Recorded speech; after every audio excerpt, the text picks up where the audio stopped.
Bonsoir les enfants.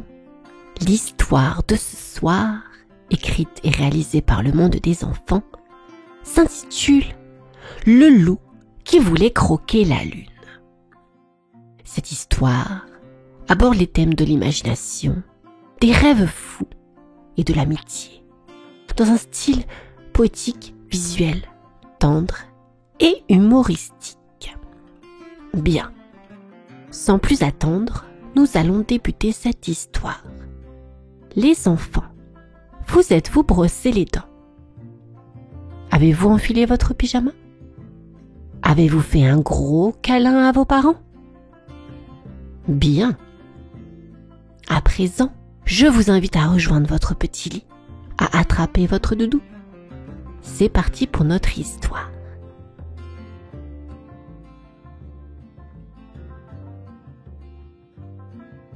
Le loup qui voulait croquer la lune. Dans la grande forêt d'automne, tout dormait sous un manteau de brume dorée. Le vent chuchotait entre les branches, les feuilles craquaient doucement, et la lune, ronde et brillante, flottait dans le ciel comme un fromage d'argent. Seul, sur une colline, un loup au pelage gris argenté levait la tête vers elle. Ses yeux pétillaient comme 2 étoiles. « Oh, toi là-haut, tu brilles, tu me donnes faim. Oh !» soupira-t-il en se léchant les babines. Depuis des nuits, le loup rêvait de croquer la lune. Il l'imaginait douce comme une boule de crème, fondante comme du miel, ou peut-être croustillante comme un biscuit d'Halloween. Il tenta de sauter pour l'attraper. 1 fois, 2 fois, 3 fois. Plaf! Il retomba dans les feuilles.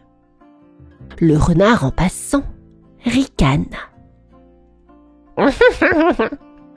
Tu veux manger la lune? Elle est bien trop haute, pauvre rêveur. Mais le loup ne se découragea pas. Il redressa ses oreilles et murmura. Rien n'est trop pour celui qui rêve fort. Alors, il s'assit sur un rocher, le museau tourné vers le ciel. Il observa la lumière qui glissait entre les branches, peignait les troncs d'un gris argenté et faisait scintiller la rosée comme des perles. La forêt semblait retenue dans un souffle, comme si elle écoutait le rêve du loup. Son cœur battait vite.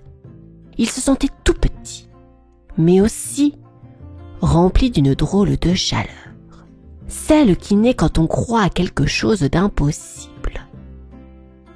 Il ferma les yeux et dans le silence, il promit. Demain, je trouverai un moyen de te croquer, ma belle lune.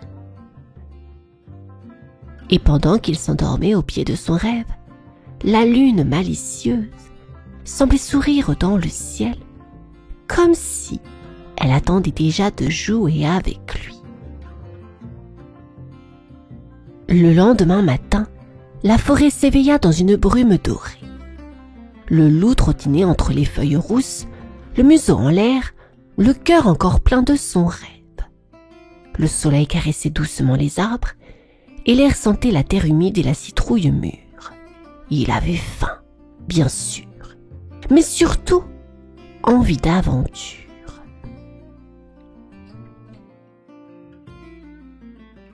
En longeant un vieux potager abandonné, il aperçut une grosse citrouille orange, parfaitement ronde, posée sur un tas de feuilles.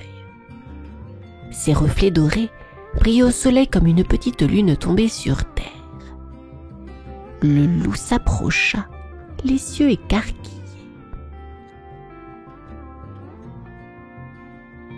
« Tiens, mais tu es presque aussi belle que ma lune d'hier soir !» À sa grande surprise, la citrouille frissonna. ciel, peut-être, mais pas à croquer, monsieur le loup. Le loup sursauta, la queue dressée. Par la brume d'automne, tu parles? Évidemment. Je suis une citrouille magique destinée à la grande fête d'Halloween. Et toi? Tu sembles bien audacieux pour vouloir avaler la lune. Le loup, un peu gêné, racla le sol de sa patte. Je veux juste goûter un morceau de rêve. La citrouille éclata d'un rire rond et moelleux. Eh bien, j'aime les rêveurs. Si tu veux l'attraper, il te faudra grimper bien plus haut que tes sauts de cabri. Le vent fit bruisser les feuilles. La lumière du matin dansait sur leurs visages. Le loup sentit une étincelle d'amitié naître dans son cœur. Aide-moi, et je te promets un bout de lune à partager. La citrouille réfléchit, puis lança d'un ton décidé. Marché conclu, mais il nous faudra quelqu'un qui connaît le ciel. Et c'est ainsi qu'un loup rêveur et une citrouille bavarde devinrent compagnons de quête, prêts à chercher les étoiles ensemble. La nuit était revenue, douce et brillante, saupoudrée d'étoiles comme du sucre sur un gâteau. Le loup et la citrouille marchaient au bord d'un champ endormi, leurs pas froissant les herbes sèches. La lune, haute et fière, les observait d'un air moqueur. Elle se cache exprès, grogna le loup. Non, elle te teste, répondit la citrouille en roulant doucement à ses côtés. Elle veut savoir si tu es vraiment prêt à rêver jusque dans les nuages. Soudain, un bruissement d'ailes fendit le silence. Une ombre passa, rapide, puis une voix rieuse résonna. Alors comme ça, vous cherchez la lune? Le loup leva la tête. Une chauve-souris tournoyait au-dessus d'eux, ses ailes fines dessinant des arabesques dans l'air argenté. Ses yeux brillaient comme deux perles d'ambre. Oui, répondit la citrouille. Mais elle est trop haut perchée. On a besoin d'un guide qui connaît le ciel. La chauve-souris fit un petit looping amusé. Le ciel, c'est ma maison, dit-elle fièrement. Je peux voler jusqu'aux étoiles, mais j'ai jamais goûté la lune. Elle doit être tellement sucrée. Le loup battit de la queue, plein d'espoir. Aide-nous, petit ami des étoiles. Montre-nous comment y monter. La chauve-souris, attendrie, se posa sur le museau du loup.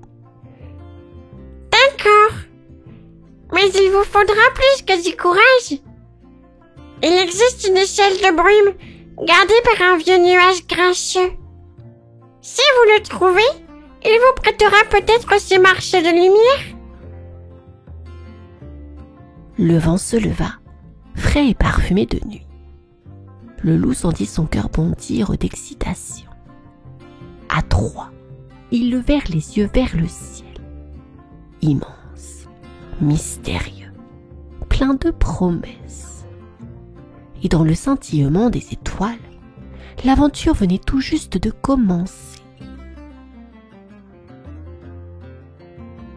La nuit suivante, le ciel était plus clair que jamais. Des milliers d'étoiles clignotaient comme des lucioles et un souffle tiède faisait danser les feuilles. Le loup, la citrouille et la chauve-souris s'étaient mis en route à travers la forêt endormie. Tout semblait différent. Les arbres chuchotaient des encouragements, les ruisseaux fredonnaient une chanson d'aventure et la lune, majestueuse, veillait tout là-haut éclatante de mystère. « C'est ce nuage-là! Regarde !» s'exclama la chauve-souris en désignant une grosse boule blanche suspendue au-dessus du lac. Le vieux nuage avait l'air grognon. Il soufflait et marmonnait dans son coin. « Qui ose me réveiller à cette heure ?» gronda-t-il d'une voix grave. « C'est nous !» dit le loup avec un sourire poli. « Nous voudrions emprunter ton échelle de brume pour aller croquer la lune. » Le nuage fronça ses volutes. « Croquer la lune ! Quelle idée farfelue! Mais j'aime les rêveurs, surtout les polis. » Alors, d'un soupir long et argenté, il laissa tomber devant eux une échelle faite de vapeur et de lumière. Les barreaux luisaient comme des bulles de savon au clair de lune. Le loup posa une patte, puis une autre. La citrouille rebondissante suivait tant bien que mal, et la chauve-souris voltigeait au-dessus d'eux en riant. À chaque pas, ils entendaient un petit « ting, ting », le tintement d'une étoile effleurée.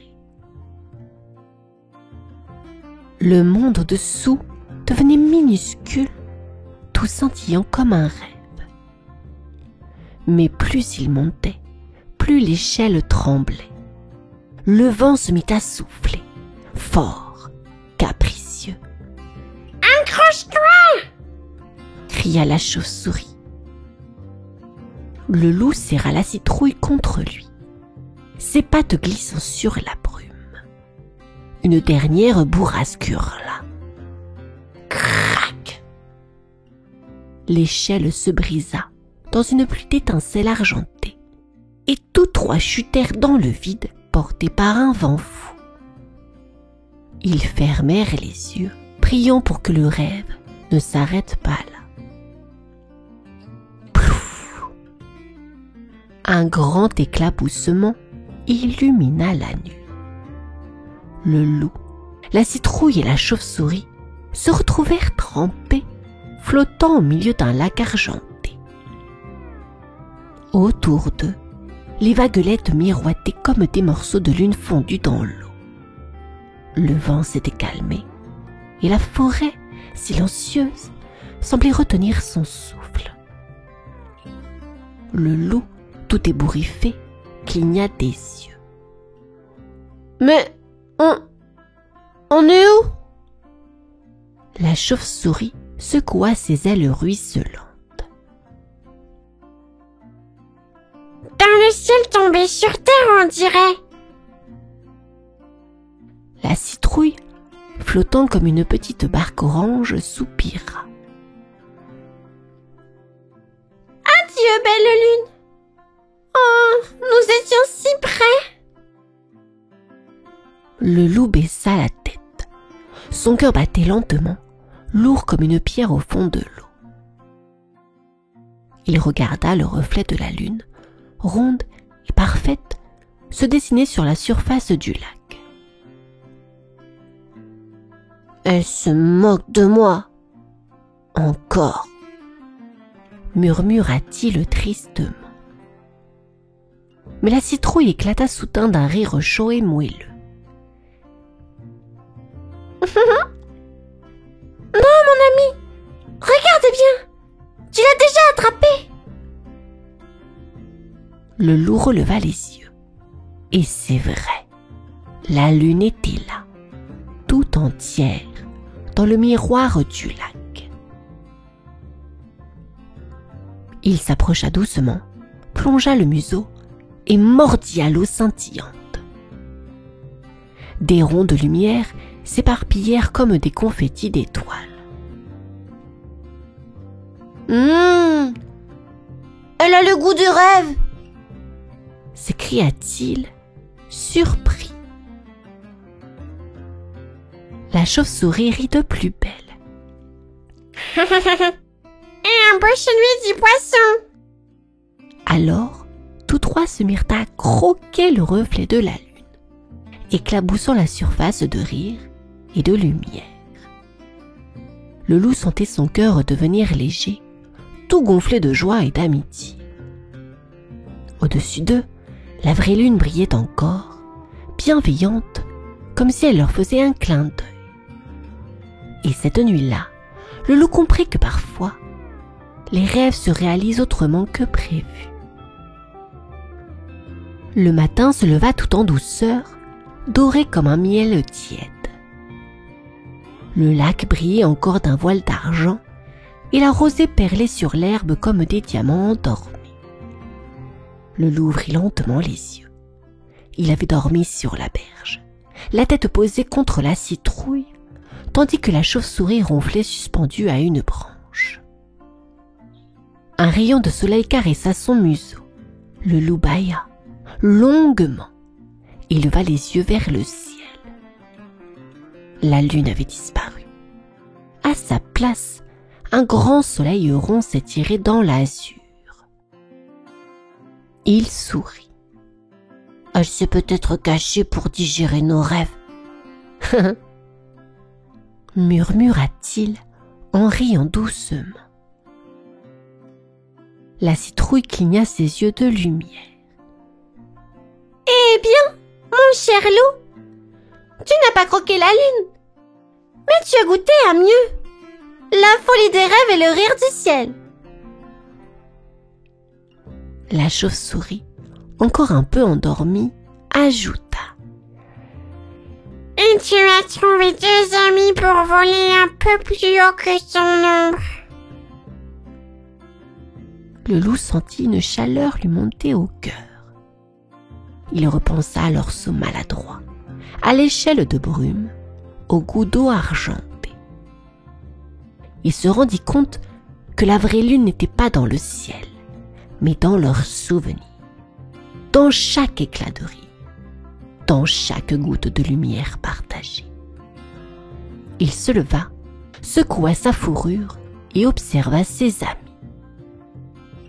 « Vous savez quoi ? Ce soir, je ne regarderai plus la lune avec faim, mais avec tendresse. »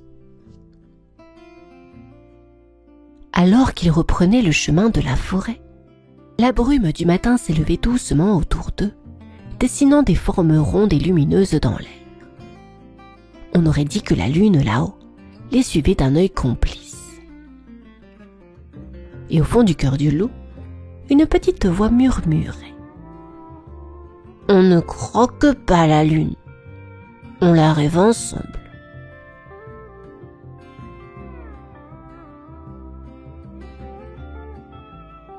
Et voilà les enfants, c'est à présent la fin. Notre histoire est terminée. Je vous invite à vous endormir si ce n'est pas déjà fait. Et je vous dis à demain pour une nouvelle histoire. Au revoir.